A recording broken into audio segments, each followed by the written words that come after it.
Capítulo 13. Historia del sembrador. Ese mismo día Jesús salió de la casa y se sentó junto al lago. Había tanta gente a su alrededor que tuvo que subir a una barca y se sentó para enseñarles, mientras la gente se quedaba en la orilla. Les dio muchas enseñanzas por medio de historias. Les dijo: escuchen. El sembrador salió a sembrar. Al esparcir las semillas, algunas cayeron en el camino, vinieron las aves y se las comieron. Otras semillas cayeron en el terreno pedregoso, donde no había mucha tierra. Esas semillas brotaron rápido porque la tierra no era profunda. Pero cuando salió el sol, las plantas se quemaron y como no tenían raíces, se secaron. Otras cayeron entre espinos, crecieron con las plantas y las ahogaron. Otras semillas cayeron en la tierra buena y empezaron a dar fruto. Algunas plantas produjeron 100 granos más por semilla, otras 60 y otras 30. Oigan bien lo que les digo. El porqué de las historias. Sus seguidores se acercaron y le preguntaron a Jesús: ¿por qué enseñas a la gente por medio de historias? Él les respondió: ustedes tienen el privilegio de entender la verdad que no se ha dado a conocer sobre el reino de Dios, pero ellos no. Porque al que entienda algo, se le dará más a entender y tendrá más que suficiente. Pero al que no entienda, hasta lo que entienda se le quitará. Por eso yo les hablo por medio de historias, porque aunque ellos miran, no ven nada. Oyen, pero no escuchan ni entienden nada. De esta manera, ellos muestran que era cierto lo que dijo Isaías sobre ellos. Por más que oigan, no entenderán. Por más que miren, no captarán. Han cerrado su mente, se taparon los oídos y cerraron los ojos. Si no fuera así, entenderían lo que ven y lo que oyen. Se volverían a mí y yo los sanaría. Pero ustedes son afortunados porque pueden ver y entender. Les digo la verdad, muchos profetas y otros justos quisieron ver lo que ustedes ven, pero no lo vieron. También quisieron oír lo que ustedes oyen, pero no lo oyeron. Jesús explica la historia del sembrador. Ahora escuchen lo que significa la historia del sembrador. ¿Qué significa la semilla que cae en el camino? Esa semilla es como algunos que oyen el mensaje del reino y no lo entienden.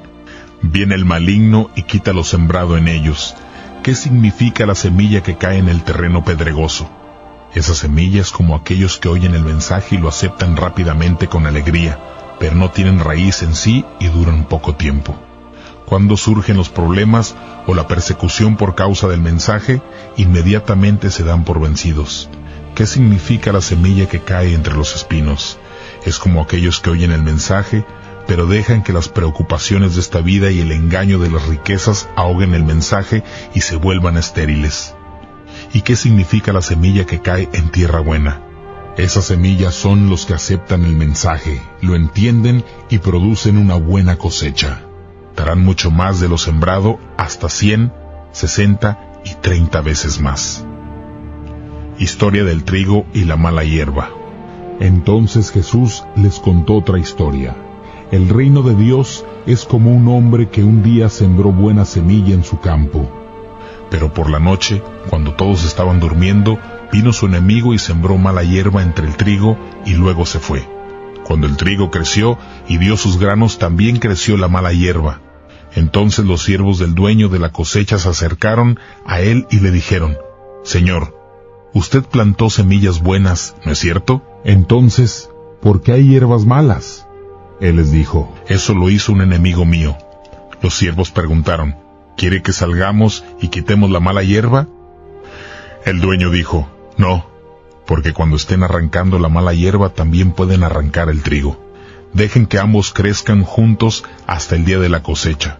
Cuando llegue ese día, les ordenaré a los que recogen la cosecha que primero recojan la mala hierba y hagan un bulto para quemarlo y que después pongan el trigo en mi granero.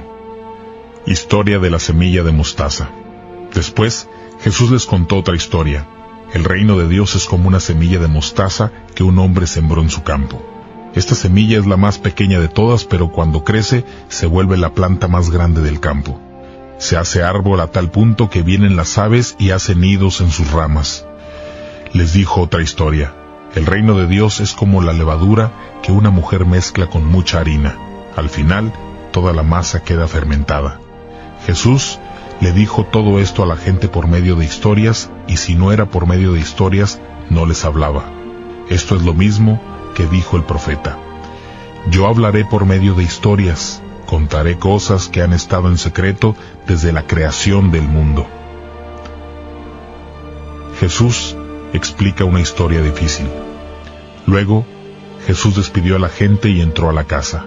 Sus seguidores se acercaron y le pidieron: explícanos la historia de la mala hierba del campo. Jesús les respondió: el que planta la semilla buena en el campo es el Hijo del Hombre. El campo es el mundo y la semilla buena son todos los hijos del reino de Dios. La mala hierba es la gente que está con el maligno. El enemigo que puso la mala hierba entre el trigo es el diablo. La cosecha es el fin del mundo y los que recogen la cosecha son los ángeles. Lo mismo que le pasa a la mala hierba que se saca y se quema en el fuego, va a suceder en el fin del mundo. El Hijo del Hombre enviará a sus ángeles y ellos van a juntar a todos los perversos y a los que hacían pecar a los demás y los expulsará de su reino. Los echará al horno encendido donde gritarán y crujirán los dientes de dolor. Entonces los justos brillarán como el sol en el reino de su Padre. Oigan bien lo que les digo. Historia del tesoro y la perla. El reino de Dios es como un tesoro escondido en un campo. Un día, un hombre encontró el tesoro y lo escondió allí otra vez. Estaba tan feliz que fue y vendió todo lo que tenía y compró ese terreno. El reino de Dios también es como un vendedor que buscaba perlas finas. Cuando el vendedor encontró una perla muy costosa, fue y vendió todo lo que tenía y la compró. Historia de la red. También el reino de Dios es como una red para pescar que se lanza al mar y en la que caen muchos peces de diferentes clases. Cuando la red está llena, los pescadores la llevan a la orilla. Se sientan allí y eligen los peces buenos y los meten en canastas, pero tiran los peces malos. Lo mismo va a pasar cuando llegue el fin del mundo. Los ángeles van a venir y van a separar a los malos de los justos. A los malos los van a lanzar a las llamas del fuego y llorarán y crujirán los dientes. Jesús les preguntó: ¿entienden todo esto? Ellos contestaron: sí entendemos. Él les dijo: bueno, todo maestro de la ley que ha aprendido sobre el reino de Dios es como el dueño de una casa. De lo que tiene guardado, saca cosas nuevas y cosas antiguas. Jesús visita su pueblo. Cuando Jesús terminó de enseñar por medio de esas historias, se fue de ahí para su pueblo. Allí comenzó a enseñarles en la sinagoga. La gente estaba sorprendida y decía: ¿de dónde sacó este hombre la sabiduría y el poder para hacer estos milagros?